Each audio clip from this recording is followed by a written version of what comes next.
Seth Rollins recently out of character के show में आए थे और ये वही शो है जहां पर उन्होंने रोमन रेंस की टाइटल रेन के बारे में बात की थी। तो भाई शॉन माइकल्स के बारे में भी उन्होंने इस शो में बात की और उन्होंने कहा कि भाई शायद शॉन को ये पता नहीं है कि उसका कितना इम्पैक्ट है तमाम लोगों पर। उन्होंने कहा कि भाई मेरे जैसे जितने भी बंदे हैं जो कि मेरी जनरेशन के हैं, मेरी एज के हैं, वो आज ये चीज़ ना कर रहे होते, प्रो रेसलिंग ना कर रहे होते अगर शॉन माइकल्स ना होता। तो उन्होंने कहा कि भाई Shawn Michaels, Bret Hart, Eddie Guerrero ये एक ऐसे बंदे हैं जिनका जो भी बिल्डिंग के अंदर पैटर्न होता था, जो उनका स्टाइल होता था, वो आज के जितने भी सुपरस्टार हैं भाई, मेरे जैसे जितने भी सुपरस्टार्स हैं वो उसको कॉपी करने की कोशिश करते हैं। और भाई ये जो पूरी जनरेशन है ये इन बंदों की वजह से है जो कि भाई इस वक्त प्रो रेसलिंग में। तो इस तरह से जो शॉन माइकल्स है भाई वो एक तरह के हीरो है सेथ रोलेंस के और काफ़ी ऐसे बंदों के जो कि भाई आज WWE में कम्पीट कर रहे हैं। तो भाई ये एक चीज़ जो है वो काफ़ी मुझे अच्छी लगी।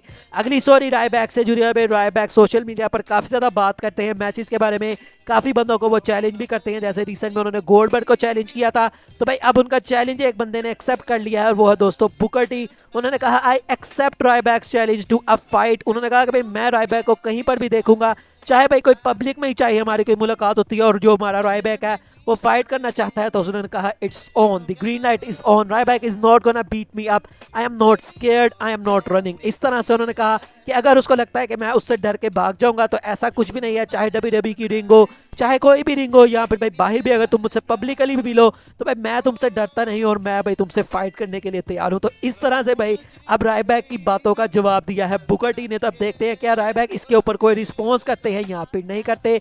अगली स्टोरी जुड़ी है पैट मैकेफी से। तो भाई पैट मैकेफी को हमने लास्ट टाइम रॉयल रंबल में देखा था, तो अब भाई उनके बारे में भी रिपोर्ट आ रही है कि बहुत जल्द वो WWE में अपना रिटर्न कर सकते हैं।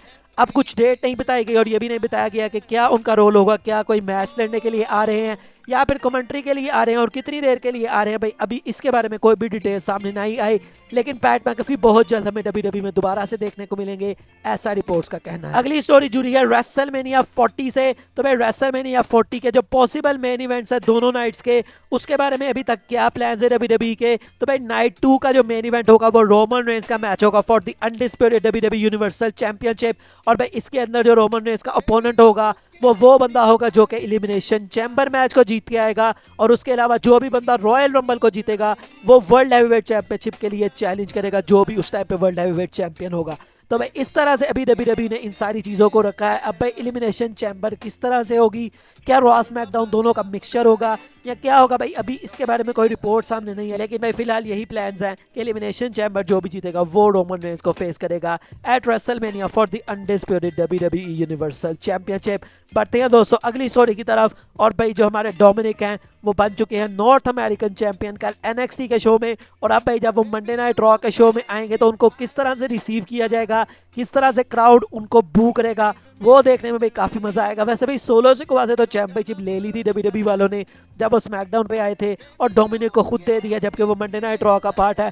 तो भाई WWE की साइकी समझ नहीं आती, जो उनका दिल करता है वो वही करते हैं। तो बता भाई Dominik is the new North American champion. Ricochet versus Logan Paul के मैच की बात करते हैं। तो भाई लोगन पॉल ने WWE से रिक्वेस्ट की है कि उनका जो मैच होगा समर स्लैम में वो शो को किक ऑफ करेगा, मतलब पहला मैच हमें रिकोशे वर्सेस लोगन पॉल का देखने को मिलेगा। और इसके पीछे रीजन ये है कि जो लोगन पॉल के ब्रदर हैं वो भी सेम नाइट के ऊपर कम्पीट करने वाले हैं और भाई जो लोगन पॉल है वो वहां पर जाना चाहते हैं। इस वजह से उन्होंने ये WWE से रिक्वेस्ट की है कि भाई मेरा मैच सबसे पहले रख दिया जाए। तो भाई ये एक छोटी सी अपडेट थी। ऑस्टिन थ्यूरी के बारे में बात करते हैं। तो भाई ऑस्टिन थ्यूरी के बारे में फिर से रिपोर्ट आई है कि उनका जो टाइटल रेन है वो बहुत ज़्यादा खतरे में है और बहुत जल्द उनका जो चैंपियनशिप है वो उनसे चला जाएगा। तो मुझे ऐसा लग रहा है भाई वो जो इन्विटेशन वाली चीज़ स्मैकडाउन पे हो रही है उसको जो भी बंदा जीतेगा ऑस्टिन थ्यूरी से वो उनकी चैंपियनशिप भाई जरूर लेने वाला है। तो भाई आपको क्या लगता है वो बंदा कौन होगा, आप इसके बारे में मुझे कमेंट सेक्शन में बताएं। अगली स्टोरी रोमन रेंस से जुड़ी है। भाई रोमन रेंस के पॉसिबल अपोनेंट जो कि हमें 2023 में देखने को मिल सकते हैं। और दोस्तों मैं यहाँ बात कर रहा हूँ बॉबी लैशली की। तो भाई ऐसी रिपोर्ट्स आ रही हैं कि Bobby Lashley versus Roman Reigns एक ऐसा मैच है जो कि WWE ने अभी भी अपने कार्ड पर रखा हुआ है और भाई सूनर देन लेटर हमें ये मैच देखने को मिलेगा। लेकिन भाई अब रोमन रेंस के बारे में ये तो एक चीज़ आई जो कि भाई उनके फ्यूचर से रिलेटेड है।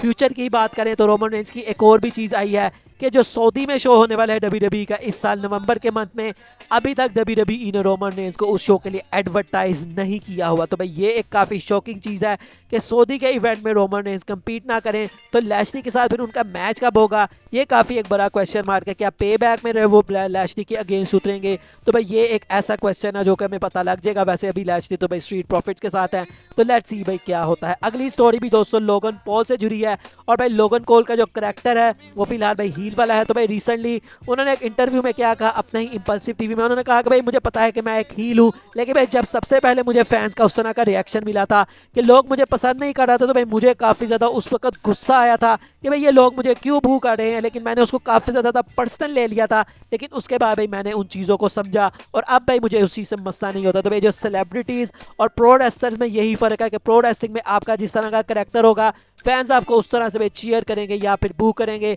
जो सेलिब्रिटीज़ दूसरी होती है भाई वो तो जहाँ पर भी जाती है उनको चीयर्स बू इस तरह कोई सिस्टम नहीं होता, वहाँ पर तो उनको सपोर्ट ही मिलती है। तो भाई इस तरह से आप अंदाज़ा लगा सकते हैं कि भाई प्रो रेसलर की लाइफ भी कितनी मुश्किल होती है कि जब भाई उनके फैंस उनको बू कर रहे होते हैं तो भाई कितना उनको बर्दाश्त करना पड़ता है। अगली स्टोरी सेथ रॉलिन्स से जुड़ी है, और भाई Seth Rollins recently impulsive TV में आए थे और भाई यहाँ पर उन्होंने काफ़ी शॉकिंग चीज़ अनाउंस की, मतलब एक शॉकिंग चीज़ बताई। उन्होंने कहा my knees being bugging me before WrestleMania, my neck acting up, my lower back has been at me since 2019, probably should get surgery on that but trying to do whatever I can to make sure I don't need it। तो इस तरह से भाई उन्होंने अपनी जो मतलब shoulder है उसके बारे में बताया कि भाई मुझे यहाँ पर इसमें कोई मसला है लोअर बैक के बारे में, और 2019 से ये मसला चल रहा है और भाई शायद उनको सर्जरी की ज़रूरत भी है।